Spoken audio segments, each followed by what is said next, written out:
सुबाई बस एक नॉर्मल सा वेब नॉवल राइटर था जो अपनी कीबोर्ड से कमाने की कोशिश कर रहा था। एक दिन उसका शेमलेस एडिटर उसे ट्रिक करके किसी आउटडोर इंस्पिरेशन ट्रिप पर ले गया, लेकिन इंस्पिरेशन की जगह उसे मिली ग्रेविटी और वो सीधा एक क्लिफ से गिर पड़ा। जब उसे होश आया और उसने अपनी आंखें खोली तो जो पहला नजारा देखा वो था एक जानवर जैसी दिखने वाली औरत जिसने एनिमल स्किन पहन रखा था और वो उसे ऐसे घूर रही थी जैसे अगला खाना वही हो। ठंडा पसीना उसकी पीठ से बहने लगा, लेकिन उसने खुद को समझाया, रिलैक्स, वो इंसान है, खा थोड़ी ना जाएगी। पर तभी उस औरत ने अपनी बेल्ट से एक हड्डी की बनी हुई छुरी निकाली और उसके नाजुक शरीर को पोक करने लगी, जैसे डिनर का साइज नाप रही हो। साथ में कुछ अजीब सी भाषा बड़बड़ा रही थी जिसे सुबाई समझ नहीं पाया। सुबाई डर से झटपटा उठा। उसके दिमाग में बस एक ही थॉट था, क्या मैं टाइम ट्रैवल करके सीधा किसी के बारबेक्यू मेन्यू में आ गया हूं? तभी जब वो मेंटली नेक्स्ट लाइफ के लिए तैयार हो रहा था, अचानक वो वाइल्ड औरत उसके हाथों की रस्सियां काट देती है। सुबाई ने शक भरी नजरों से उसे देखा, समझने की कोशिश कर रहा था कि उसका अगला मूव क्या होगा, लेकिन वो बस नाक सिकोड़ती है, अपने मुंह से लार पहुंचती है, कुछ और अजीब बड़बड़ाती है और बिना मुड़े बाहर निकल जाती है। जैसे ही वो बाहर जाती है, सुबाई उसकी पीठ की तरफ देखता है और उसे दिखता है कि उसके सिर पर सींग है और एक पूंछ भी है जो झूल रही है। उसका मुंह खुला का खुला रह जाता है। रुको, क्या मैं किसी और दुनिया में आ गया हूं? उसने गहरी सांस ली ताकि खुद को शांत कर सके। आखिर उसने वेब नॉवेल्स ही लिखी हैं और कम से कम 100 तरीके की आइसिकाई डेथ्स डिस्क्राइब की है, और क्लिफ से गिरना तो टॉप 10 में भी नहीं था। अब जब डर थोड़ा कम हुआ तो उसने अपने आसपास देखना शुरू किया। पूरी टेंट ब्राउन एनिमल हाइड की बनी थी, ऊपर स्मोक स्टेन्स थे, नीचे एनिमल बोन्स बिखरे पड़े थे और कैंप फायर बस अभी बुझा ही था। पूरा सेटअप प्राचीन युग जैसा लग रहा था। उसने टेंट का फ्लैप उठाया और बाहर कदम रखा और जो देखा उससे वो जड़ हो गया। उस क्लियरिंग में ऐसी ही डजन टेंट्स थीं, करीब 30 के आसपास, और उन्हें चारों तरफ से भारी पेड़ घेरे हुए थे, जैसे कोई नेचुरल वॉल हो। वहां के लोग सीधे किसी फैंटेसी नॉवल से निकले लग रहे थे। कुछ ने मधुमक्खियों की खाल पहनी थी, कुछ पत्ते और बेलें, और कुछ वियर्ड बर्ड्स या पीली पूंछ वाले फॉक्सेस से रेसलिंग कर रहे थे। और तभी उसने देखा ह्यूमनॉइड वुल्व्स अपराइट चल रहे थे पेड़ों के पास। सुबाई का दिमाग ब्लैंक हो गया। मैं कहां फंस गया हूं? क्या ये कोई कर्स्ड सर्वाइवल गेम है? और तभी चीजें और भी अजीब हो गईं। एक भारी भरकम आदमी उसकी तरफ बढ़ा, जिसके माथे से 2 काले सींग निकले हुए थे। उसका ग्रिन किसी जानवर की तरह था, दांत नुकीले और भयानक, और आंखों में एक जानवर जैसा चमकदारपन। उसने सुबाई को सिर से पांव तक देखा और फिर उसी अनजानी भाषा में कुछ बोलना शुरू किया। उसी समय पहले वाली वाइल्ड लड़की उछलती हुई आई और खुशी से बोली कि ये उसके पापा हैं। वो आदमी तुरंत सीरियस हो गया और बोला, बाहर वालों के सामने मुझे चीफ बुलाया करो। उस अजीब भाषा में बात करते रहे और सुबाई सिर पकड़कर दोनों को देखता रहा। वाह, लैंग्वेज बैरियर अनलॉक्ड। मैं सच में किसी प्री हिस्टोरिक ट्राइब सिम्युलेटर में फंस गया हूं क्या? उसका मुंह देखते हुए लड़की सोचने लगी। अचानक चुप क्यों हो गया? क्या पापा से डर के बेहोश होने वाला है? चीफ को भी अब उसमें इंटरेस्ट आने लगा। उसने नोटिस किया कि सुबह की स्किन बहुत स्मूथ है, मतलब ये वेस्टलैंड से नहीं हो सकता। फिर उसने अंदाजा लगाया कि शायद ये किसी बड़ी ट्राइब से भागा हुआ है। चीफ डिसाइड करता है कि इसे शमन के पास ले जाना चाहिए। बिना किसी वार्निंग के वो लड़की सुबाई को धक्का दे देकर किसी अनजान जगह की तरफ ले जाने लगती है, जैसे कोई लॉस्ट भेड़ हो। सुबाई ने रेजिस्ट नहीं किया। वो क्वाइटली अपने सराउंडिंग स्कैन करता रहा। जैसे जैसे वो अंदर जाते गए, टेंट्स और भी बड़े और इंप्रेसिव होते गए। कुछ में तो लकड़ी की फ्रेम्स भी थीं। साफ था कि ये वीआईपी जोन था। वहां की भीड़ भी उसे देखकर शॉक्ड थी। पहली बार उन्होंने ऐसा इंसान देखा था जिसके ना सींग थे, ना पूंछ, ना पंख। सुबाई की रीढ़ में सिहरन दौड़ गई। किस किस्म की फैंटेसी वर्ल्ड में फंस गया हूं? मैं कोई लाइव स्टॉक हूं क्या? उसका दिमाग एस्केप राउट्स सोचने लगा, लेकिन कोई सिस्टम डिंग नहीं आया, कोई चीट मेन्यू नहीं खुला। बस प्योर सर्वाइवल मोड ऑन था। कुछ देर चलने के बाद वो एक विशालकाय हाइड टेंट के सामने रुके, जिसे 2 वॉरियर्स बोन स्टाफ्स के साथ गार्ड कर रहे थे। टेंट के अंदर कुछ लोग शामन की हालत डिस्कस कर रहे थे। वो बहुत बूढ़ा हो चुका था और शायद ज्यादा समय नहीं बचा था। सबसे बड़ी समस्या ये थी कि उसके पास कोई उत्तराधिकारी हेयर नहीं था। पूरी ट्राइब को टेस्ट करने के बाद भी किसी में कोई मैजिक टैलेंट नहीं निकला। अगर ऐसे ही चलता रहा तो ट्राइब खत्म हो जाएगी और वो सब आउटकास्ट बन जाएंगे। अंदर टेंट में कुछ लोग शामन के आसपास जमा थे। किसी ने याद दिलाया कि 3 दिन पहले एक आउटकास्ट मिला था जिसे अभी तक टेस्ट नहीं किया गया है। वो पूछता है, क्या उस बच्चे को एक मौका देना चाहिए? थोड़ी देर चुप्पी के बाद शामान साफ शब्दों में आदेश देता है, उसे मेरे पास लाओ। सुबाई जब टेंट में घुसा तो उसे साफ समझ आ गया कि ये आदमी इस ट्राइब का लीडर है, लेकिन दिमाग में ये भी सवाल था, ऐसा कोई बंदा मुझे यहां क्यों बुलाएगा? उसे कोई और ऑप्शन नहीं था, तो वो धीरे धीरे उस बूढ़े के पास जाने लगा, लेकिन अंदर से उसे कुछ ठीक नहीं लग रहा था। इंस्टिंक्ट्स ने अलर्ट किया। अपने क्राफ्टी दिमाग से उसने साइलेंटली प्लान बनाया, अगर कुछ गड़बड़ हुई तो इस बूढ़े जीजर को हॉस्टेज बनाकर यहां से भाग जाऊंगा। अब वो शांति से उसके सामने बैठ गया, लेकिन तभी शामन की आंखों से नीली रोशनी चमकने लगी और अगले ही पल सुबाई को लगा जैसे उसका पूरा शरीर जड़ हो गया हो, जैसे उसकी आत्मा शरीर से अलग हो गई हो। और फिर वो एक खाली अंधेरे गड्ढे में गिरने लगी। इस नथिंगनेस के समंदर में उसे एक जलती हुई लौ दिखी, और जब वो सोचने की कोशिश कर ही रहा था कि क्या हो रहा है, तभी वो बूढ़ा आदमी फिर उसके सामने आ गया। शामन ने पूछा, क्या तुमने वो चीज देखी? सुबाई डर के मारे कांप रहा था, लेकिन कम से कम अब वो उसकी बात समझ पा रहा था। उसने कांपते हुए पूछा, तुमने मेरे साथ किया क्या है? बूढ़े आदमी ने समझाया कि ये जगह सुबह की आत्मा के अंदर मौजूद है और यहाँ बोलने की जरूरत नहीं होती, सब बिना शब्दों के समझा जा सकता है। फिर उसने दोबारा पूछा, तुम्हें उस आग के अंदर क्या दिख रहा है? सुबह अब भी ये सब समझने की कोशिश कर रहा था, लेकिन फिलहाल उसने कहा कि उसे कुछ दिख रहा है। आग के अंदर कुछ था, शायद एक ड्रैगन या कोई सांप। उसी पल सुबाई की आंखें फिर से खुलती हैं, इस बार असली दुनिया में, और वो देखता है कि वो बूढ़ा आदमी उस पर अपनी स्टाफ ताने खड़ा है। फिर वो सबको अनाउंस करता है कि ये लड़का अब से उनके गांव का हिस्सा होगा और आगे चलकर उनके नए मैजिशियन की पीढ़ी का प्रतिनिधि बनेगा। सुबह कुछ समझ पाता, इससे पहले ही पूरा टेंट तालियों और चीयर्स से गूंज उठता है। अब उनकी ट्राइब का भविष्य सिक्योर हो गया था। सुबह अब भी कंफ्यूजन में था, लेकिन कम से कम अब वो इन अजीब लोगों की भाषा समझ पा रहा था, जो उसके लिए एक बड़ा स्टेप था। फिर देखता है कि वो फिर से उसी अजीब लड़की के साथ पूरे गांव में घुमाया जा रहा है और ये खबर फैल चुकी है कि वही उनका नया शामन बनेगा। कुछ लोग अब भी शक कर रहे थे कि एक आउटसाइडर को ट्राइब में लाना सही होगा या नहीं, लेकिन बाकी सब बहुत खुश थे कि अगली जनरेशन का सॉर्सरर उन्हें मिल गया और अब उनकी टोटेम ट्राइब के बचने की उम्मीद थी। सुबाई जो खुद दबाव में डूबा हुआ था, उस लड़की से पूछता है, क्या तुम्हें पक्का है कि मुझे शामान बनाना सही है? ये बहुत बड़ी जिम्मेदारी है और मैं तो तुम लोगों के लिए अजनबी हूं। ये सुनकर लड़की थोड़ा गुस्सा हो गई, क्योंकि ग्रेट सॉर्सरर ने खुद उसे चुना था और उस पर किसी को शक नहीं था। इसके बाद वो लड़की खुद को इंट्रोड्यूस करती है, मेरा नाम यानुआ है, और पूरे गर्व से कहती है, आज से मैं ही तुम्हारी देखभाल करूंगी। कुछ भी पूछना हो मुझसे पूछो।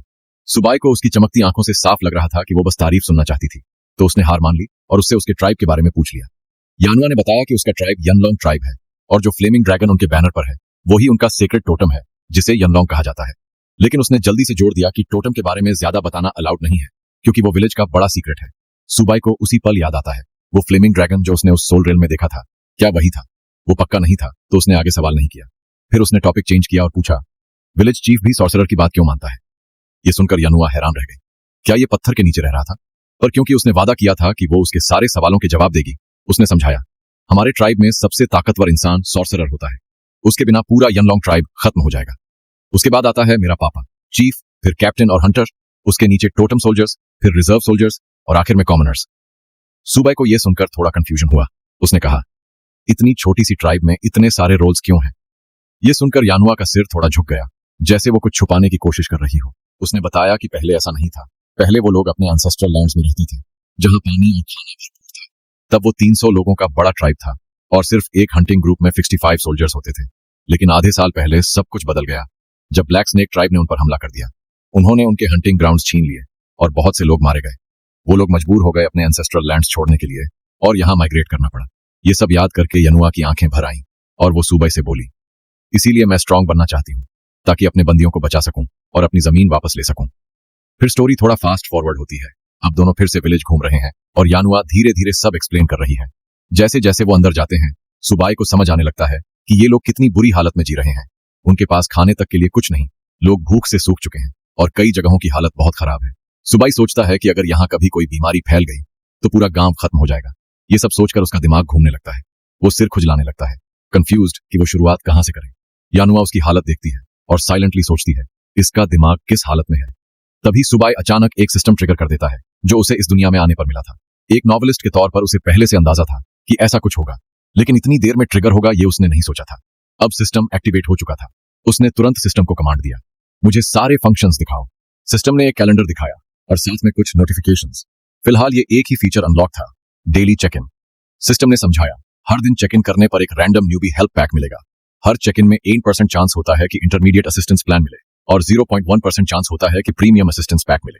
महीने भर चेक इन करने पर मिड लेवल रिवॉर्ड मिलेगा और साल भर रोज चेक इन करने पर गारंटीड प्रीमियम पैक मिलेगा। सुबाई ने सोचा, भाई ये सब बाद में, अभी तो लोग भूखे मर रहे हैं और मेरा अगला रिवॉर्ड 1 साल बाद आएगा। वो यानुआ की तरफ देखता है, जो अब भी ट्राइब की स्ट्रक्चर समझा रही थी, लेकिन सुबाई अब अपनी ही सोच में खोया हुआ था। कभी कभी बस सिर हिलाता था, लेकिन सुन कुछ नहीं रहा था।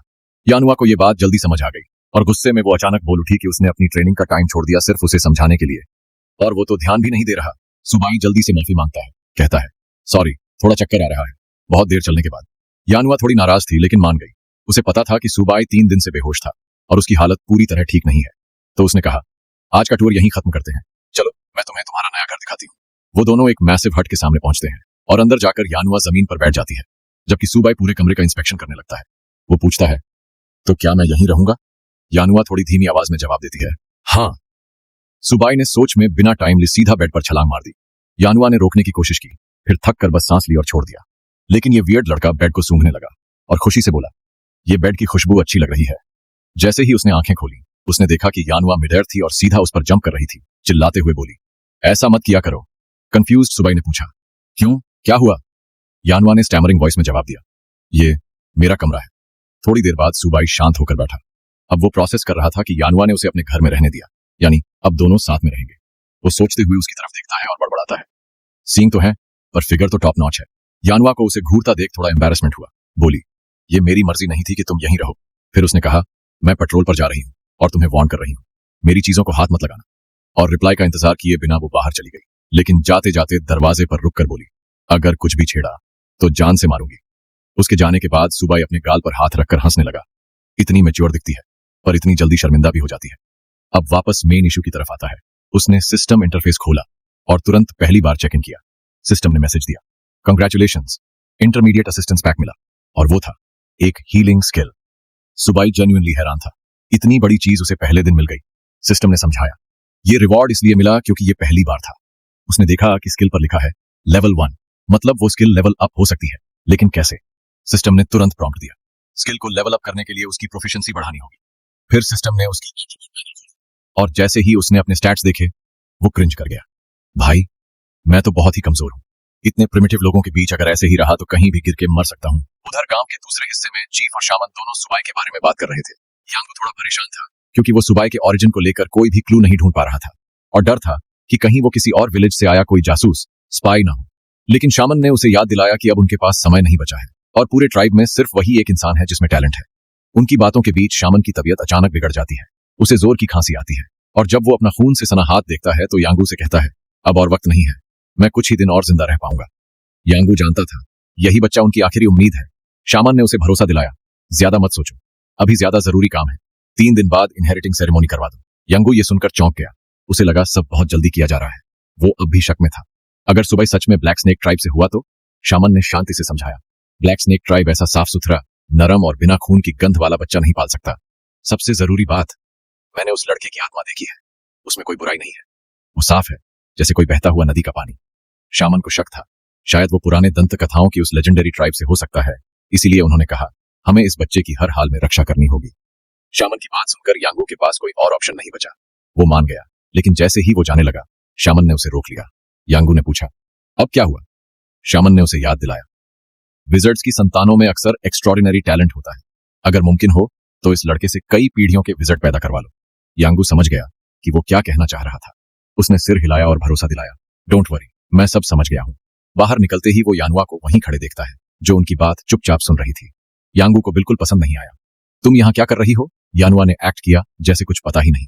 मैं बस पेट्रोल पर जा रही थी, यूं ही पास से निकल रही थी। वो भागने ही वाली थी कि चीफ ने उसे रोक लिया। मेरे पास तुम्हारे लिए एक काम है। ये सुनकर यानुआ की आंखें चमक गईं। पहली बार चीफ ने उससे कुछ मांगा था। उसने फौरन कहा, मैं कर लूंगी।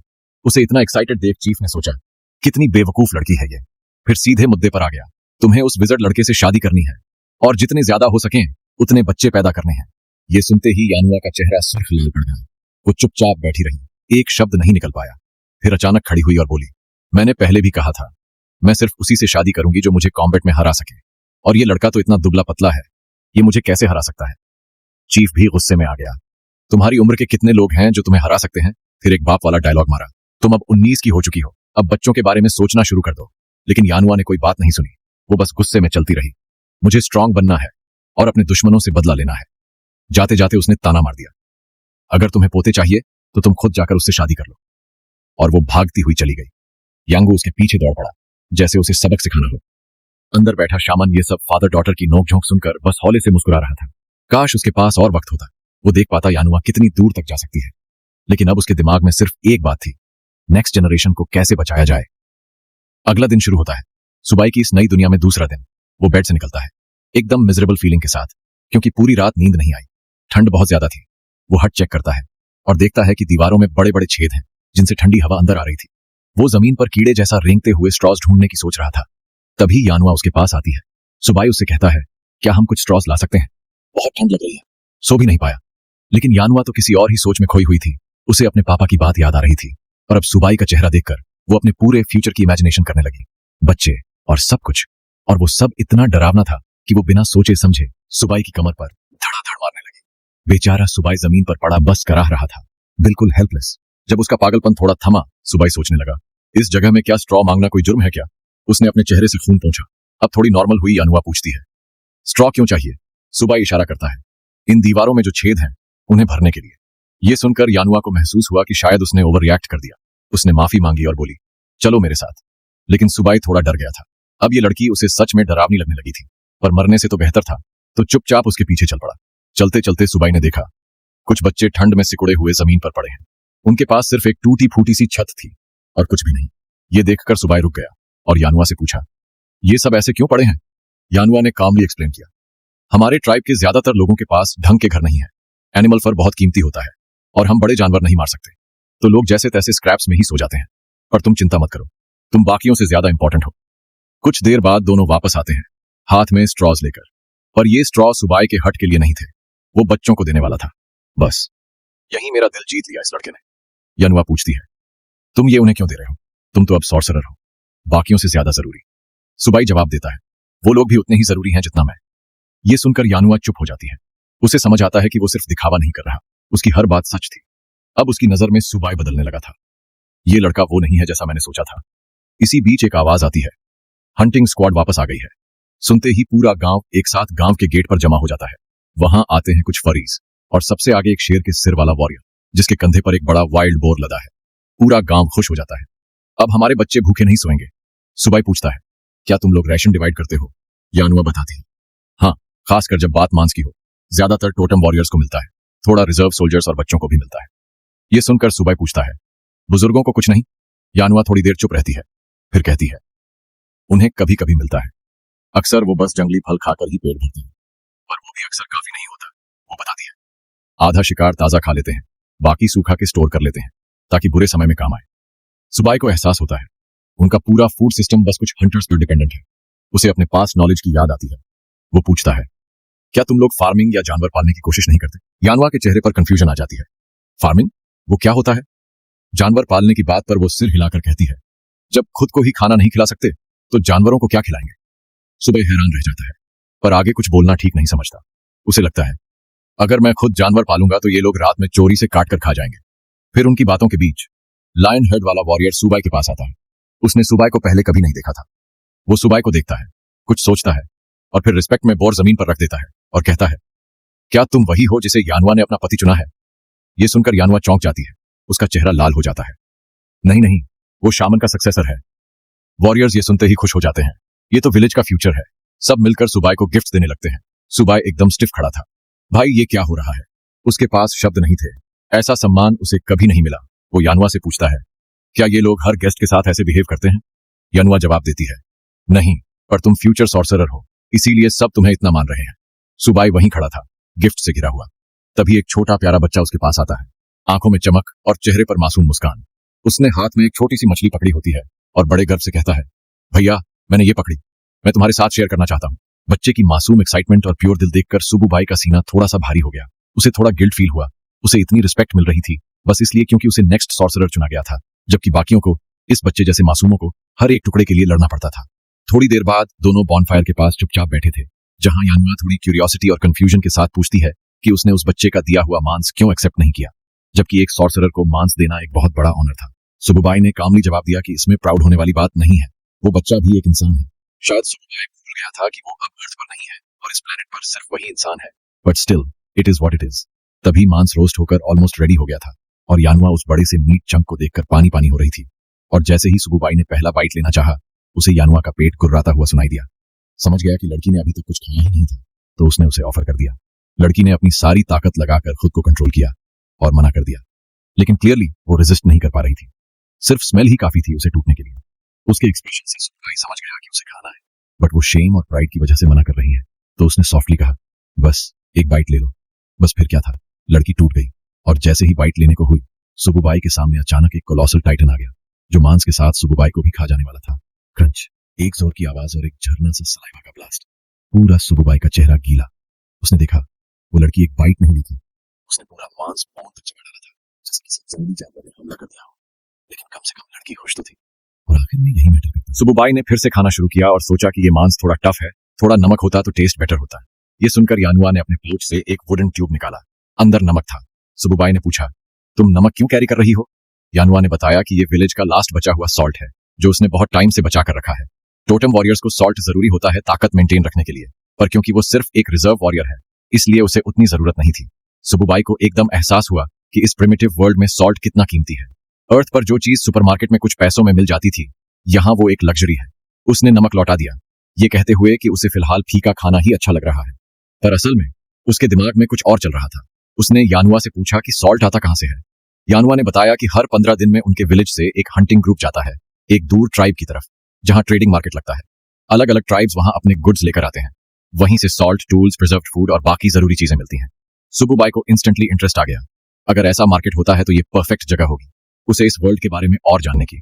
उसने पूछा, वहां पहुंचने में कितना टाइम लगता है? यानुआ बोली, 10 दिन का पैदल सफर। सुबुबाई एकदम साइलेंट। 10 दिन? इससे कंफर्म हो गया कि ये विलेज कितना आइसोलेटेड है। तभी यांकू आया सुबुबाई को बुलाने, क्योंकि सॉर्सरर उसे बुला रहे थे। दोनों सॉर्सरर की हट के बाहर पहुंचे जहां माहौल बहुत भारी और उदास था। सुबुबाई को इंस्टेंटली कुछ गलत महसूस हुआ। यांकू ने सॉफ्टली कहा, ये महान सॉर्सरर की जिंदगी के आखिरी पल हैं और उन्होंने तुम्हें चुना है उनके पास रहने के लिए। बाहर ट्राइब के सारे वॉरियर भी इकट्ठा हो चुके थे, चुपचाप पूरे सम्मान के साथ अपने महान सॉर्सरर को विदाई देने। फिर एक फ्लैशबैक दिखता है जिसमें वही सॉर्सरर जवान थे, ताकतवर और जिंदा दिल, और जो वॉरियर आज खड़े हैं वो तब छोटे बच्चे थे, कच्चे और अनगिनत। उन्हीं सॉर्सरर ने उन्हें ट्रेन किया, बड़ा किया। हट के अंदर सुबुबाई और सॉर्सरर आमने सामने बैठे। उनकी आवाज कमजोर लेकिन शांत थी। उन्होंने कहा, कल तुम्हारा इनहेरिटेंस सेरेमनी होगा, लेकिन आज की रात और भी ज्यादा इंपॉर्टेंट है। आज की रात वो सुबुबाई को वो सब सिखाने वाले थे जो उसे एक सच्चा सॉर्सरर बनने के लिए जानना जरूरी था। सुबुबाई नर्वस हो गया, लेकिन उसने कूल दिखाने की कोशिश की, जो इंस्टेंटली फेल हो गई जब सॉर्सरर ने पूछा, तुम्हें पता भी है सॉर्सरर होता क्या है? फिर सॉर्सरर ने एक्सप्लेन किया, सॉर्सरर सिर्फ ताकतवर इंसान नहीं होता, वो ट्राइब का प्रोटेक्टर होता है, फ्यूचर को इनहेरिट करता है, डायरेक्शन देता है। वो जनरेशंस की आशा अपने साथ लेकर चलता है। हर ट्राइब की एक अलग टोटम होती है और सिर्फ सॉर्सरर ही होते हैं जो उस टोटम की पावर को एक्टिवेट कर सकते हैं और वॉरियर्स के अंदर की शक्ति को अनलॉक कर सकते हैं। सुबुबाई ने पूछा, टोटम वॉरियर्स क्या होते हैं? ओल्ड मैन ने बताया कि ये ट्राइब के सबसे ताकतवर वॉरियर होते हैं, सिर्फ सॉर्सरर से नीचे। लेकिन उनकी ताकत तभी इवॉल्व हो सकती है जब उन्हें टोटम का मार्क मिले, जो सिर्फ सॉर्सरर ही दे सकता है। यही वजह है कि सॉर्सरर का होना सिंबॉलिक नहीं बल्कि एसेंशियल है। बूढ़े आदमी ने सीधे और आसान शब्दों में बताया कि सॉर्सरर वो होता है जो एक वॉरियर के अंदर छुपी हुई ताकत को एक्टिवेट कर सकता है। इससे वो नॉर्मल लोगों से भी ज्यादा स्ट्रांग बन जाता है। उसने कहा कि इस दुनिया में हर इंसान के अंदर ब्लड पावर होती है। अगर किसी को सही ट्रेनिंग और गाइडेंस मिले तो सबसे कमजोर इंसान भी एक टोटम वॉरियर बन सकता है, लेकिन उनकी ताकत इस पर डिपेंड करती है कि उनके पास कितना चाय और ब्लड है। इसीलिए लोगों को अलग अलग रैंक में डिवाइड किया गया है, जैसे नॉर्मल सोल्जर्स और टोटम वॉरियर्स। जब कोई वॉरियर बहुत ज्यादा ब्लड पावर जमा कर लेता है तो उसे एक खास रिचुअल से प्रमोट किया जाता है जो सिर्फ सॉर्सरर कर सकता है। उसने बताया कि नॉर्मल हालात में रिजर्व सोल्जर्स विलेज के आसपास के ज्यादातर मॉन्स्टर्स को संभाल सकते हैं, लेकिन दुनिया के और हिस्सों में बहुत ही पावरफुल मॉन्स्टर्स होते हैं जिनसे लड़ने के लिए फुल पावर जागाना जरूरी होता है, और ये सिर्फ सबसे स्ट्रांग टोटम वॉरियर्स ही कर सकते हैं।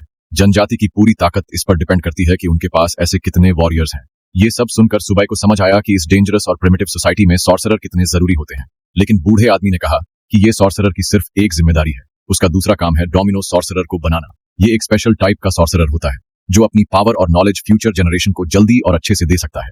फिर बूढ़े आदमी ने एक पुराना एनिमल स्किन निकाला, उसे खोला और उसमें से रेयर मटेरियल्स और कुछ पुराने स्क्रोल्स दिखाए। उसने कहा कि ये सब डोमिनो सॉर्सरर बनाने के लिए जरूरी है। सुबाई ने क्यूरियोसिटी से एक स्क्रोल उठाया और देखा कि उसमें अजीब सिंबल्स थे। वो कुछ भी समझ नहीं पा रहा था। वो लैंग्वेज किसी भी नॉन लैंग्वेज जैसी नहीं लग रही थी, और जितना वो देखता गया उसका सिर घूमने लगा। फिर अचानक वो स्क्रोल हल्का चमकने लगा और सिंबल्स मूव करने लगे। उसे तेज चक्कर आया तो उसने वो स्क्रोल जल्दी से नीचे गिरा दिया। बूढ़ा आदमी हल्का हंसा और बोला, ये टेक्स्ट कोई भी नहीं पढ़ सकता, ये पुराने मैजिक से सील्ड है। जब तुम इनहेरिटेंस सेरेमनी कंप्लीट कर लोगे तभी तुम्हारी सोल इनके साथ जुड़ पाएगी, तभी तुम इसे समझ पाओगे। फिर उसने एक छोटा सा रफ दिखने वाला स्टोन उठाया और बोला, ये एक डोमिनो सॉर्सरर स्टोन है जिस पर एंशिएंट मैजिक है। अगर किसी में इनफ मैजिकल पावर है तो वो इसे एक्टिवेट कर सकता है। एक बार अवेकन होने के बाद ये नॉलेज, स्किल्स और स्पिरिचुअल एनर्जी को नेक्स्ट सॉर्सरर को ट्रांसफर कर सकता है। उसने आगे बताया कि मैजिक के कई टाइप्स होते हैं, जैसे पॉइजन टेक्निक्स, ब्लेसिंग टेक्निक्स वगैरह। हर सॉर्सरर अपनी ट्रेनिंग और नेचर के हिसाब से किसी एक टाइप में एक्सपर्ट होता है। ये सुनकर सुबाई की आंखें एक्साइटमेंट से चमकने लगी। उसने जल्दी से पूछा, आपके पास कौन कौन सी एबिलिटीज थी? बूढ़े आदमी ने जवाब दिया, मैं हीलिंग और ब्लेसिंग्स में सबसे ज्यादा स्किल्ड हूँ, बाकी पावर्स मैं किसी को नहीं बता सकता। सुबाई ने समझ लिया कि कुछ पावर सीक्रेट रखना क्यों जरूरी होता है, क्योंकि अगर बाहर वालों को सब कुछ पता चल गया तो सॉर्सरर आसानी से टारगेट बन सकते हैं।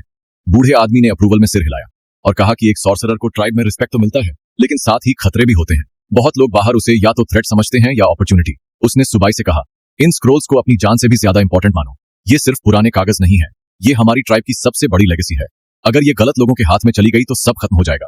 सुबाई ने सीरियस होकर सिर हिलाया और बोला, मैं वादा करता हूं, मैं इन सीक्रेट्स को अपनी जान देकर भी बचाऊंगा। लेकिन अचानक बूढ़े आदमी की हालत और खराब हो गई। उसका शरीर कांपने लगा और वो खून उलटने लगा। ये देखकर सुबाई घबरा गया। बिना सोचे उसने अपनी हीलिंग एबिलिटी एक्टिवेट कर दी, लेकिन सिस्टम ने एक ठंडी मैसेज दी, healing ineffective, no proficiency increased. बूढ़ा आदमी समझ गया कि कोई मैजिक उसकी हालत नहीं सुधार सकता। उसने सुबाई से कहा कि अपना एनर्जी वेस्ट मत करो। सुबाई भी समझ गया कि वो अभी कुछ नहीं कर सकता। तभी बूढ़े सॉर्सरर की कमजोर आवाज आई। वो कह रहा था कि काश उसके पास थोड़ा और टाइम होता ताकि वो देख पाता सुबाई दुनिया को क्या क्या सरप्राइज देगा। लेकिन इतने कमजोर होने के बावजूद उसने अपनी रिस्पॉन्सिबिलिटी नहीं छोड़ी।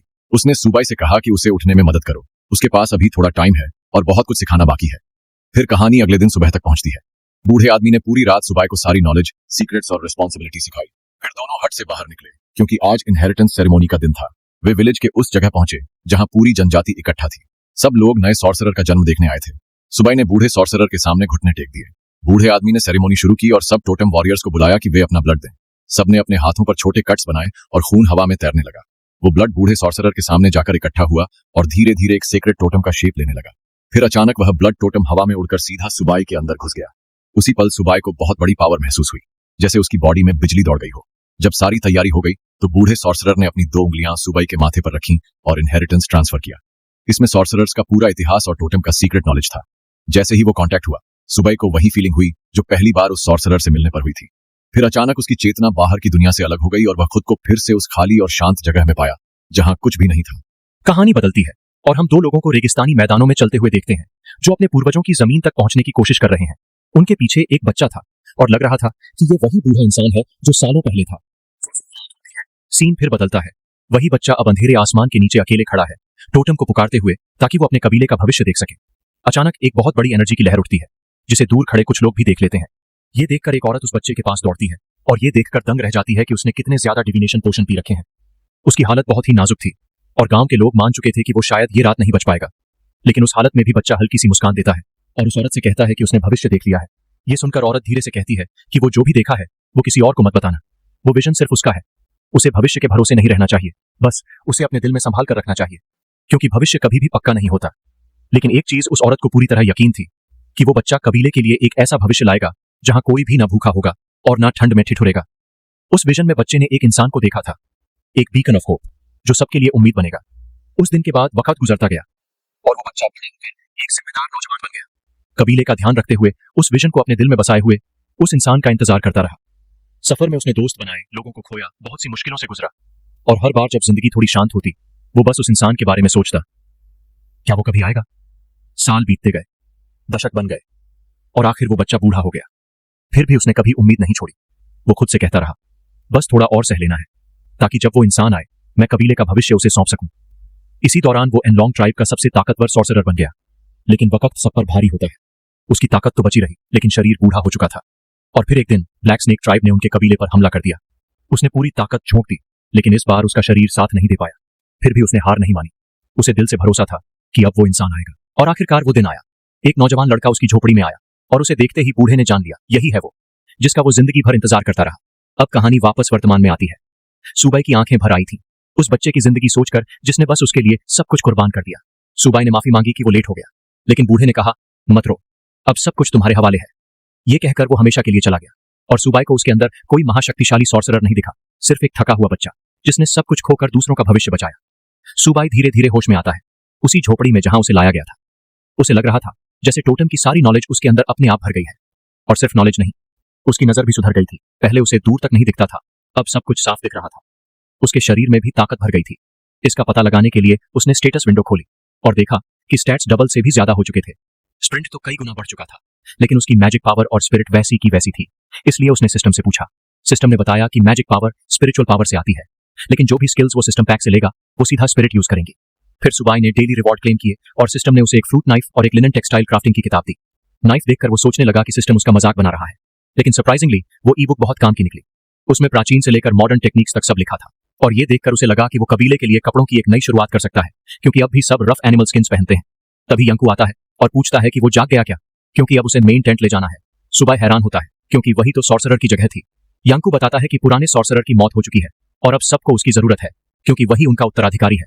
सुबाई दुखी हो जाता है कि वो आखिरी पल में साथ नहीं था। यंकू उसे बताता है कि उन्होंने उसे उस बूढ़े की इच्छा के अनुसार जला दिया है और ये चीज, एक रेलिक, सिर्फ यही बची है।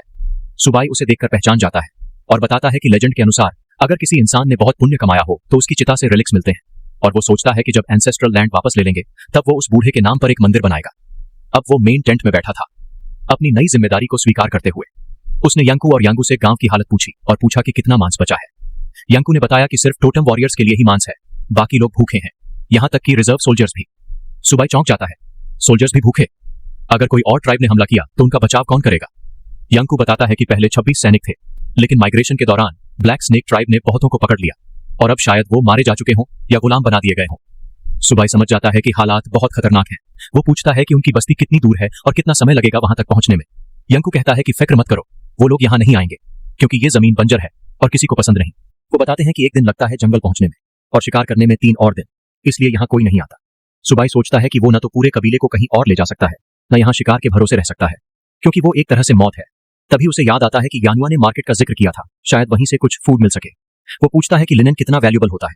यांकू बताता है कि वो बहुत रेयर होता है, सिर्फ बड़े ट्राइब्स के पास होता है। यानुआ बताती है कि माइग्रेशन के बाद उनके पास ज्यादा जर्की नहीं बची, इसलिए वो कुछ नहीं खरीद पाए। एक रोल लिनन के लिए 3 पीसेस जर्की लगते हैं। सुबाई कंफ्यूज हो जाता है, उसे ये भी नहीं पता कि एक जर्की का वजन कितना होता है। यांकू इसे एक्सप्लेन करने के लिए चांग को उठा लाता है और बताता है कि लगभग 1 पाउंड मांस लगता है लिनन के एक टुकड़े के लिए। सुबाई समझ जाता है कि लिनन बहुत महंगा है और यहीं से वो उनके फूड प्रॉब्लम को हल करने की सोचता है। फिर सीन बदलता है। टोटम वॉरियर्स हंटिंग ग्राउंड्स में कुछ ढूंढ रहे हैं। उनमें से एक बोलता है, हम घास क्यों ढूंढ रहे हैं, हमें तो मांस चाहिए। तभी एक पंच उसके सिर पर पड़ता है। ये शामन का ऑर्डर है। उन्हें याद आता है, शामन जानता है कैसे लिनन बनाना है और वही उनकी प्रॉब्लम सॉल्व कर सकता है। सुबाई उन्हें आदेश देता है कि ये बात किसी को नहीं बतानी, वरना उनका पूरा ट्राइब निशाना बन सकते हैं।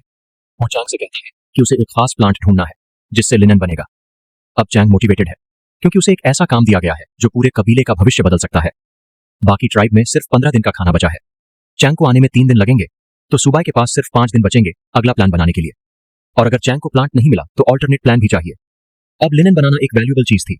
वो किसी को सिखा नहीं सकता था, लेकिन अकेले भी नहीं कर सकता।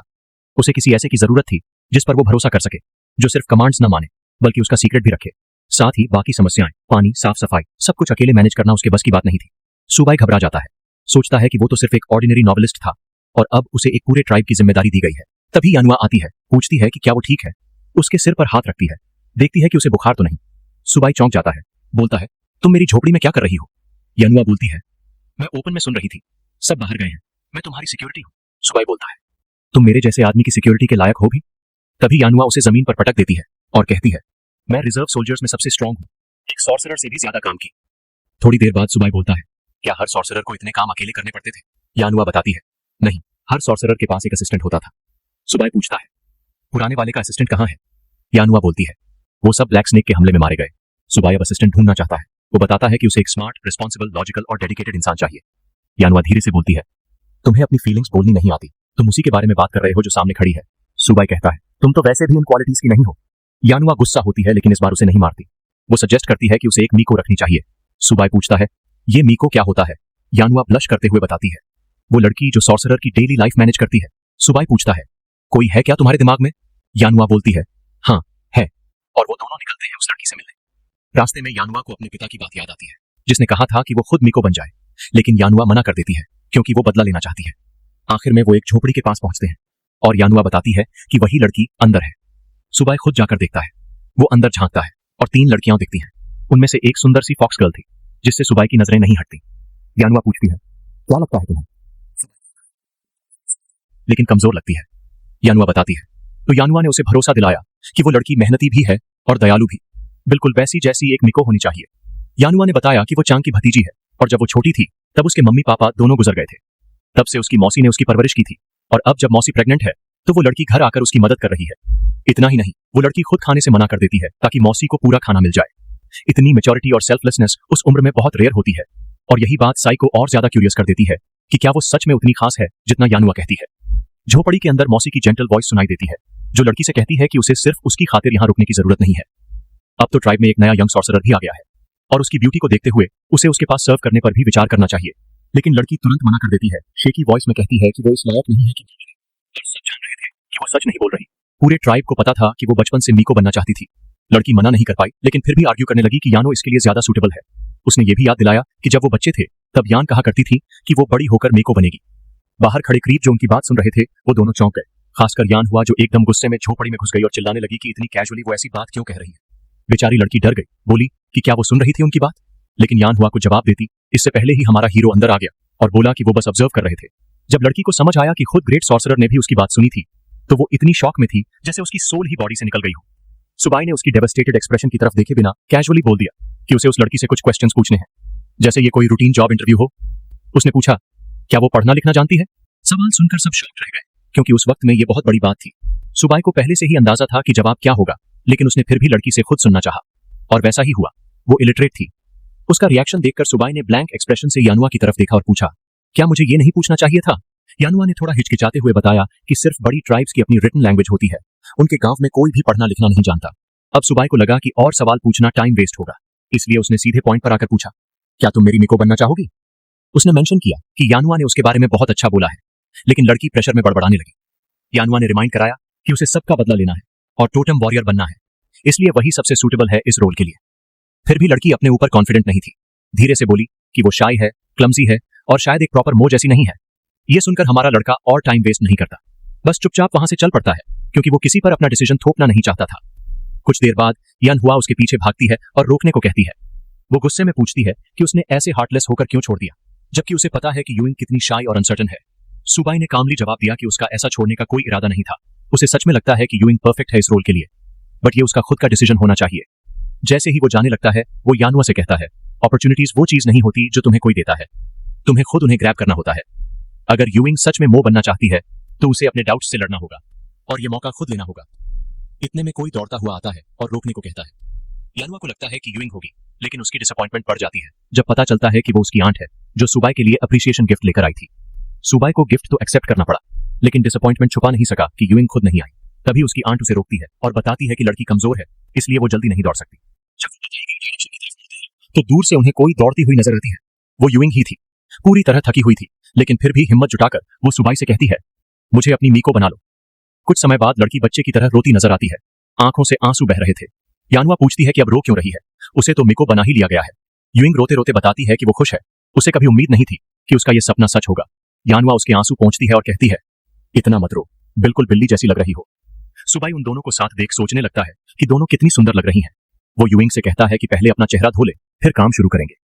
ये सुनकर यूइंग हैरान रह जाती है, क्योंकि उनके यहाँ पानी इतना कम है कि चेहरा धोना भी लग्जरी लगता है। ये सुनते ही सुबाई चौंक गया और कुछ कदम पीछे हट गया। डर से पूछा, तुम लोग कितनी बार नहाते हो? यानुआ ने सीधा जवाब दिया, साल में एक बार, बारिश के मौसम में। ये सुनकर सुबाई अंदर से हिल गया। अब उसे समझ आया कि पानी की हालत कितनी खराब है। अगर उसे साफ सैनिटेशन सिस्टम बनाना है तो पहले पर्याप्त पानी की व्यवस्था करनी होगी। यानुआ बताती है कि पास के जंगल में साउथ ईस्ट डायरेक्शन में एक छोटा लेक है, बट वहां पावरफुल बीस्ट रहते हैं, इसलिए सिर्फ टोटम वॉरियर्स वहां सेफली जा सकते हैं। सुबाई खुद जाकर देखना चाहता है कि क्या पानी विलेज तक डाइवर्ट किया जा सकता है। दोनों लड़कियां उस पर चिल्ला पड़ती हैं कि एक सॉर्सरर कभी ट्राइब नहीं छोड़ सकता, बहुत डेंजरस है बाहर। सुबाई को यह सुनकर डर लगा कि कहीं वो जिंदगी भर घर में बंद न रहे। उसने पूछा, आखिर कौन सा खतरा है? यूइंग बताती है कि बाहर कुछ एक्साइल्ड टोटम वॉरियर्स हैं जो छोटे ट्राइब्स को टारगेट करते हैं और उनके सॉर्सरर को पकड़कर जबरदस्ती इनहेरिटेंस रिचुअल करवाते हैं। उसने एक रीसेंट केस भी बताया जहां एक सॉर्सरर को पकड़कर मार ही डाला गया था। अब एक नया रूल था, बिना जरूरत के कोई सॉर्सरर बाहर नहीं जा सकता। सुबाई को याद आता है कि ट्राइब में सिर्फ 11 टोटम वॉरियर्स हैं, 6 बाहर शिकार पर और बाकी गांव में गार्डिंग ड्यूटी पर हैं। इतनी कम संख्या में रोज पानी लाना मैन पावर की बर्बादी है, तो उसने डिसाइड किया कि चाहे नियम तोड़ना पड़े वो खुद बाहर जाएगा। लड़कियां मना करती हैं, लेकिन कोई रास्ता न देख सुबाई अपनी सॉर्सरर अथॉरिटी यूज करता है और उन्हें एस्कॉर्ट करने का ऑर्डर देता है। उन्हें मानना ही पड़ता है। तीनों जंगल की तरफ निकलते हैं। लड़कियां खुश नहीं थीं, लेकिन होपफुल जरूर थीं। यानुआ बताती है कि ये फॉरेस्ट ट्राइब के पास है और डेंजरस बीस्ट्स को पहले ही वॉरियर्स ने साफ कर दिया होगा, बट वो ये नोटिस नहीं करती कि कोई शैडो में छिपा है जो उन्हें साइलेंटली फॉलो कर रहा है। जैसे जैसे वो अंदर जाते हैं, सुबाई को रिग्रेट होने लगता है। उसे लगता है वो इजी प्रे हैं। यूइंग को कुछ डार्क में नजर आता है, वो दोनों को अलर्ट करती है। फिर एक डार्क फिगर उनकी तरफ तेजी से दौड़ता है और तभी पीछे से दूसरा फिगर आता है जिससे वो सब घिर जाते हैं। लेकिन जैसे ही ध्यान से देखते हैं, पता चलता है कि दोनों लड़ रहे हैं। सुबाई पहचान लेता है उस महिला को, वो प्रीवियस सॉर्सरर की टोटम वॉरियर थी। यानुआ भी पहचान लेती है, वो अनोंग थी जो इतनी पावरफुल थी कि एक ही बार में दुश्मन का हथियार तोड़ देती है। लेकिन वो आदमी भी उसी ट्राइब का निकला, इसलिए अनोंग उसे छोड़ देती है। वो आदमी भी शॉक्ड था सुबाई को यहां देखकर, पूछता है कि वो यहां क्या कर रहा है। सुबाई जवाब देता है, बस पानी के सोर्स को खुद देखना चाहता था। फिर उल्टा पूछता है कि वो अकेले क्यों लौटा, जबकि उसे बाकी वॉरियर्स के साथ शिकार पर होना था। वो आदमी बताता है कि माई घायल है और अर्जेंट इलाज की जरूरत है। सीन माई और यांगू पर शिफ्ट होता है। वो लोग ब्लैक फैंग का इंतजार कर रहे होते हैं। माई की हालत बहुत क्रिटिकल थी, जख्म गहरा था और खून बहुत बह चुका था। वो जानता था कि वो जिंदा नहीं रहेगा। वो यांगू से कहता है कि बाकी लोगों को लेकर चला जाए, खून की स्मेल से और जानवर आएंगे। माई अपने बेटे के लिए थोड़ा बीफ जर्की छोड़ने को कहता है। उसे लगता है उसका बेटा एक महान टोटेम वॉरियर बनेगा, लेकिन यांगू मना कर देता है, कहता है थोड़ा और रुको, ब्लैक फैंग किसी भी वक्त मदद लेकर आएगा। इतने में झाड़ियों से कुछ मूवमेंट दिखती है। गार्ड अपने स्पीयर से हमला करता है और वो सीधा ब्लैक फैंग के कंधे पर लग जाता है। Poor guy. फिर होंग आ जाता है और बाकी सबको बचा लेता है और साथ में सुबाई को भी डेंजरस जगह पर लेकर आता है। यंकू नाराज हो जाता है, ब्लैक फैंग को मारता है, कहता है उसने सॉर्सरर को लाने को नहीं कहा था। सुबाई टाइम वेस्ट नहीं करता, माई के पास जाकर जख्म देखता है और हीलिंग शुरू कर देता है। सब शॉक्ड थे। ये उनका पहली बार था जब उन्होंने किसी को बिना चांट किए मैजिक यूज करते देखा, और ये हीलिंग एबिलिटी पाने में 30 दिन लगते हैं, लेकिन सुबाई उसे बिना किसी गाइड के बड़ी स्किल से यूज कर रहा था। यंकू अब समझ चुका था, पुराने शामन ने जो कहा था वो सच था। ये लड़का सच में बेहद टैलेंटेड है। इस बीच सुबाई एक मैसिव जख्म को हील करने में स्ट्रगल कर रहा था, क्योंकि उसकी हीलिंग स्किल अभी भी लेवल 1 पर थी, लेकिन फिर भी किसी तरह उसने इसे मैनेज कर ही लिया और माई की जान बचा ली। माई खुद भी शॉक्ड था जब उसने देखा कि उसके शरीर पर जख्म का कोई निशान तक नहीं बचा था, लेकिन इतना खून बह जाने से वो बहुत कमजोर हो गया था। इसलिए यंगू ने उसे विलेज लौटकर आराम करने का सुझाव दिया, पर माई इंसिस्ट करता है कि वो यहीं रुकेगा और सबके साथ लड़ेगा। ये सुनकर यांगू ने रिमाइंड कराया कि उसकी करंट कंडीशन में वो खुद को भी डिफेंड नहीं कर पाएगा, और अगर उसके खून की महक से कोई डेंजरस मॉन्स्टर आ गया तो वो सॉर्सरर को भी नहीं बचा पाएंगे। ये सुनते ही माई को समझ आया कि यांगू सही कह रहा है और वो विलेज लौटने के लिए मान गया। उधर लड़कियां सुबाई को डांट रही थीं कि उसने कितनी इरेस्पॉन्सिबली विलेज से बाहर आकर इतने डेंजरस जगह का रिस्क लिया। उन्होंने उसे बताया कि इस फॉरेस्ट में कितने डेंजरस ग्रेट बीस्ट्स रहते हैं जिन्हें सिर्फ स्ट्रॉन्गेस्ट वॉरियर्स ही फेस कर सकते हैं। इस दुनिया में मॉन्स्टर्स सिर्फ स्ट्रेंथ के हिसाब से नहीं बल्कि टाइप के हिसाब से भी डिवाइडेड होते हैं। Mixed race beasts, pure race beasts और इनहेरिटेड रेस बीस्ट्स, जो एक से बढ़कर एक डरावने होते हैं। इनसे लड़ने के लिए टोटम वॉरियर्स को भी 3 टियर में डिवाइड किया गया है, लेकिन सुबाई के ट्राइब में फर्स्ट रो में सिर्फ यंजाओ, चांगी, चिन, जांगमिंग और श्योंग आते हैं, और वो भी पावरफुल मॉन्स्टर से लड़ते वक्त स्ट्रगल करते हैं। सुबाई को भी समझ आ गया था कि उसकी हीलिंग एबिलिटी कोई ऑल पावरफुल मैजिक नहीं है जो बोन्स इंस्टेंटली जोड़ दे या जख्म बंद कर दे। वो ट्रेडिशनल चाइनीज मेडिसिनल थेरेपी की तरह काम करती थी, बॉडी की नेचुरल हीलिंग को थोड़ा एक्सेलरेट करती है, न कि उसे रिप्लेस। इस सब के बाद सुबाई सीधा यंगू के पास गया और बोला कि उसे उस वाटर सोर्स तक ले चलो जिस वजह से वो विलेज से बाहर आया था, लेकिन यंगू ने साफ मना कर दिया। बोला कि वो जगह टोटम वॉरियर्स के लिए भी बहुत डेंजरस है। अगर कोई वाइल्ड बीस्ट ने सडनली एम्बुश किया तो वे उसे बचा नहीं पाएंगे। पर सुबाई पीछे हटने वाला नहीं था। उसे पता था कि अगर वाटर इशू जल्द सॉल्व नहीं हुआ तो औरतें, बच्चे और बुजुर्ग ज्यादा दिन सर्वाइव नहीं कर पाएंगे और इनके बिना ट्राइब का कोई फ्यूचर नहीं होगा। उसने साफ साफ कहा कि उसे अपनी सेफ्टी की कोई परवाह नहीं। अगर जान की बाजी लगानी पड़ी तो ठीक है, पर वो चुपचाप बैठकर यंगवांग ट्राइब को मिटता नहीं देख सकता। उसके शब्द सुनकर यांगू को अपने बचपन के वो सॉर्सरर याद आ गया जिन्होंने भी कभी यही बात कही थी, और सबको ऑर्डर दिया कि सुबाई को एस्कॉर्ट करो और अपनी जान की कीमत पर उसकी रक्षा करो। आगे चलते हुए सुबाई पूरी तरह थक गया था। उसके स्टैट्स डबल होने के बावजूद वो पसीने में भीग चुका था। बाकी लोग एकदम कूल लग रहे थे, उन्हें कोई फर्क नहीं पड़ रहा था, लेकिन लड़कियों के सामने अपना मर्दाना डिग्निटी बनाए रखने के लिए सुबाई टफ बनने की एक्टिंग कर रहा था, खासकर यूइंग के सामने। लेकिन जैसे ही उसने यूइंग को स्टीप पहाड़ चढ़ते देखा, साथ में सबके सप्लाईज भी उठाए हुए, उसका सारा प्राइड टूट गया। उसे समझ आ गया कि यूइंग भी उससे ज्यादा स्ट्रांग है। नेक्स्ट डे सब लोग आखिरकार लेक तक पहुंच गए थे सुरक्षित तरीके से, पर आसपास नजर दौड़ाते ही सुबाई को वहां बहुत से डेंजरस मॉन्स्टर्स दिखे। वुल्व्स का एक पूरा झुंड वहां था जो माई को फॉरेस्ट में घायल कर चुके थे। ये देखकर उसकी रूह कांप गई। उसी वक्त यांगू उसे बताता है कि असली खतरा ये वुल्व्स नहीं है, बल्कि वो रॉक क्रोकोडाइल्स हैं जो इस लेक में रहते हैं। ये लेक के एब्सोल्यूट रूलर्स थे और इनका डोमिनेंस कोई चैलेंज नहीं कर सकता। इनमें से हर एक प्योरब्रेड मॉन्स्टर था, ऐसे पावर हाउस जिन्हें हराने के लिए पूरे ट्राइब के टोटम वॉरियर्स भी एकजुट होकर शायद ही 2 को गिरा सके। ये सुनकर सुबाई सोचने लगा कि ये लोग अब तक ऐसे हालात में कैसे सर्वाइव कर पाए, और समझ गया कि उसे ये प्रॉब्लम जल्द से जल्द सॉल्व करनी होगी। अब वो अपने दिमाग की सारी ताकत लगाकर सोल्यूशन ढूंढने लगा। ये लेक एक नेचुरल पूल की तरह था और सरफेस ज्यादा गहराई में नहीं थी। इसका पानी बारिश, सरफेस रन ऑफ या अंडरग्राउंड सोर्सेज से आता था। अगर पानी रेनी सीजन में जमा होता तो एवोपोरेशन के साइंस होने चाहिए थे, बट वो नहीं थे। इसका मतलब ये lake ground water run of से बना था, यानी अगर लेक के पास की जमीन में कनाल खोदी जाए तो पानी को सीधे विलेज तक ले जाया जा सकता है। ऐसा करने से बार बार रिस्की ट्रिप्स पर डिपेंड नहीं करना पड़ेगा और वाटर शॉर्टेज हमेशा के लिए सॉल्व हो जाएगी। बाकी लोगों को उसकी बातों में बस एक ही बात समझ आई, डिच खोदनी है। ब्लैक फैंग प्राउड होकर आगे आया और बोला कि डिगिंग में वो बेस्ट है, लेकिन सुबाई इतनी जल्दी खुश नहीं हुआ। उसे याद था कि ब्लैक फैंग खुद कितनी बुरी तरह इंजर्ड हो गया था मे को एस्कॉर्ट करते हुए। ये सोचते हुए वो चीफ की तरफ मुड़ा और पूछा, तुम लोग जैसे ही कोई आवाज सुनते हो तुरंत अटैक क्यों कर देते हो? चीफ ने समझाया, जैसे ही हम हंटिंग ग्राउंड में कदम रखते हैं हम भी वाइल्ड एनिमल्स जैसे हो जाते हैं, किल या बी किल्ड। खासकर रात में अगर सामने वाला बीस्ट शार्पर हियरिंग वाला हो तो वेट करने का मतलब है मौत। प्रीएम्प्टिव स्ट्राइक ही सर्वाइवल चांस बढ़ाता है, और ऐसे जख्म वहां सीरियस भी नहीं माने जाते क्योंकि वहां कट जाना बेहतर है बनिस्बत किसी बीस्ट के हाथों फाड़े जाने के। सुबाई को समझ आया कि उसने सबके लिए कितना ट्रबल क्रिएट किया और वो माफी मांगता है, पर उसे जवाब मिलता है, इतना सोचो मत, कम से कम आज तुमने कुछ इंपॉर्टेंट सीखा। अब तुम विलेज से ऐसे कैजुअली बाहर नहीं जाओगे। तब तक ब्लैक फैंग ने डिगिंग शुरू कर दी थी और सुबाई उसकी स्किल देखकर सरप्राइज था, बट फिर भी उसे 1 आउट ऑफ 10 स्कोर देता है क्योंकि वो गलत डायरेक्शन में खोद रहा था। आगे सब लिनन बनाने के लिए जरूरी पौधे ढूंढने लगे, बट कुछ नहीं मिला। इस बीच साई की नजर यानुआ पर पड़ी and for the first time उसने नोटिस किया कि उसका बैक साइड काफी वेल प्रोपोर्शन था। वो एडमायर कर ही रहा था कि यूइंग की आवाज आई। ब्लैक फैंग ने डिगिंग करते हुए कुछ पानी ढूंढ निकाला है, लेकिन वो शैलो था। सुबह को एक्चुअल वाटर सोर्स चाहिए था, इसलिए वो काम रहते हुए यूइंग से कहता है उसे बोलो डिगिंग जारी रखे। लेकिन उससे पहले ही ब्लैक फैंग की तरफ से एक तेज चीख आती है। सब लोग तेजी से उस तरफ दौड़ते हैं जहां ब्लैक फैंग डिज कर रहा था। वहां केओस था। कुछ बीस्ट्स ने समहाउ उसे स्पॉट कर लिया था, बट लकीली वो बच निकला। लेकिन वो ट्रेंचेस जो इतनी मेहनत से खोदे गए थे अब मॉन्स्टर्स ने घेर लिए थे। अब सुबाई ने सबको वापस विलेज लौटने को कहा। डेलाइट में डिगिंग करना और ज्यादा बीस्ट्स को अट्रैक्ट करेगा।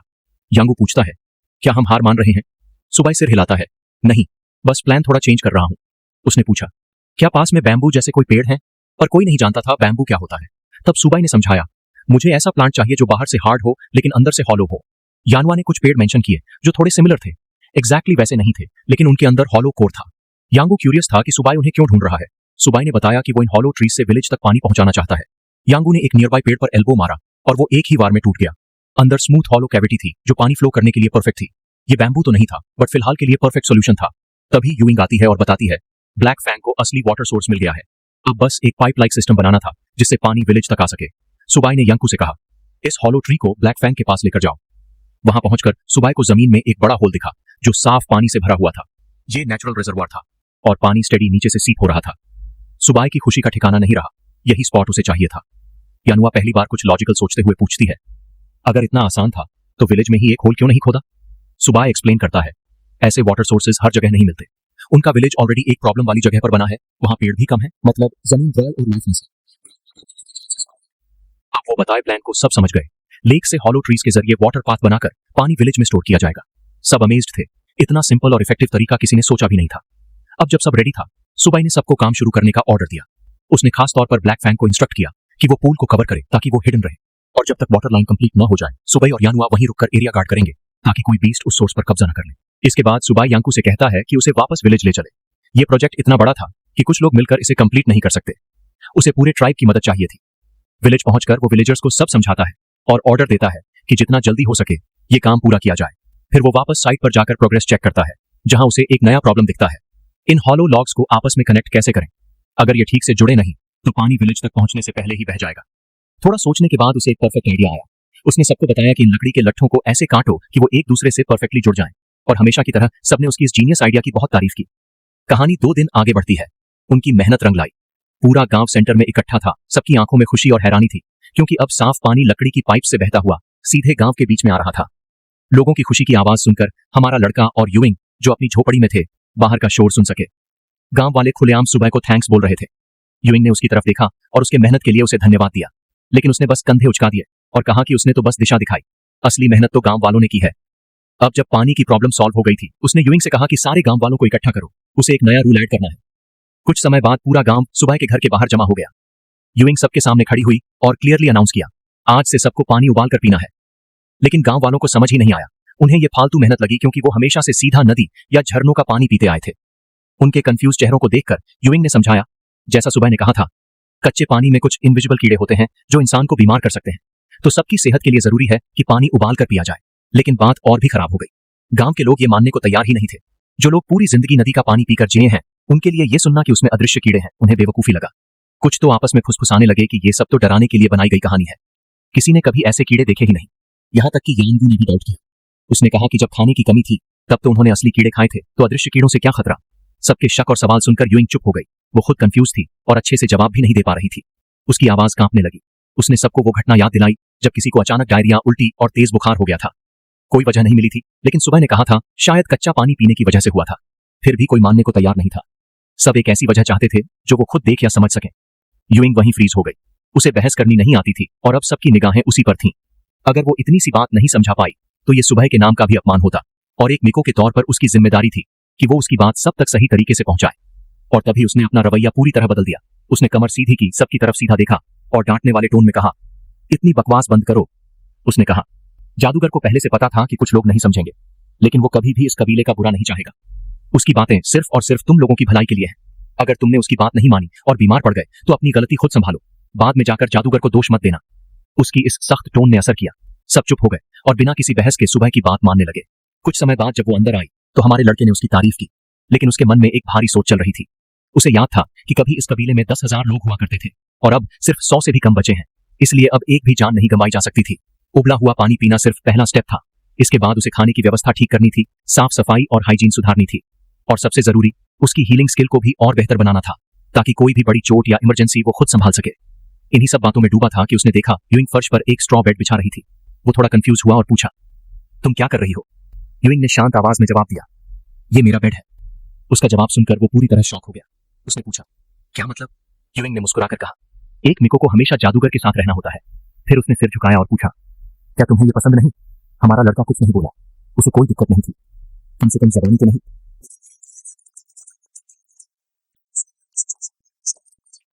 उसके साथ एक ही कमरे में सोना, सिर्फ सोचकर ही उसकी नाक से खून निकलने को था। रात में दोनों जमीन पर साथ लेटे थे। उसका ध्यान बिल्कुल भी नींद पर नहीं था। आखिरकार उसने चुप्पी तोड़ी और पूछा, क्या तुम्हें वाकई इतना पास सोना जरूरी है? यूइंग ने शांति से जवाब दिया, यह तुम्हारी सेफ्टी के लिए है। अगर कोई अंदर घुसने की कोशिश करेगा तो मैं खुद को बलि बना दूंगी ताकि तुम बच सको। लेकिन उसे क्या पता था, असली खतरा तो वही थी। कोई और रास्ता न देखकर उसने दिमाग के गंदे ख्यालों को हटाने की कोशिश की। उसे अगली सुबह के लिए फ्रेश रहना था, तो उसने वही किया जो हर बेचारा मर्द करता है, भेड़ गिनना शुरू किया। 1 यान हुआ, 2 यान हुआ, हर भेड़ उसे यान हुआ और यूइंग जैसी लगने लगी। फिर सीधे कूद गया उन शेपली भेड़ों की तरफ। वो बिल्कुल तैयार नहीं था ऐसे सीन के लिए। उसे खुद से ही नफरत होने लगी। उसका दिमाग कितना खराब हो चुका था। वो यूइंग की तरफ देखा, वो कितनी शांत लग रही थी। अगर उसने कोई भी गलत हरकत की तो उसकी ही नहीं, लड़की की भी इज्जत जाएगी। आखिरकार कोई और रास्ता न देखकर उसने सिस्टम से मिला एक छोटा सा किचन नाइफ निकाला। मकसद था अपनी ही स्किन पर प्रैक्टिस करके हीलिंग स्किल को मजबूत करना। उसने अपनी उंगली के सिरे पर हल्की सी कट लगाई और फिर अपने ही स्किल से उस घाव को हील कर दिया। और बस यही था आज का पार्ट। पसंद आया हो तो लाइक करो, सब्सक्राइब करो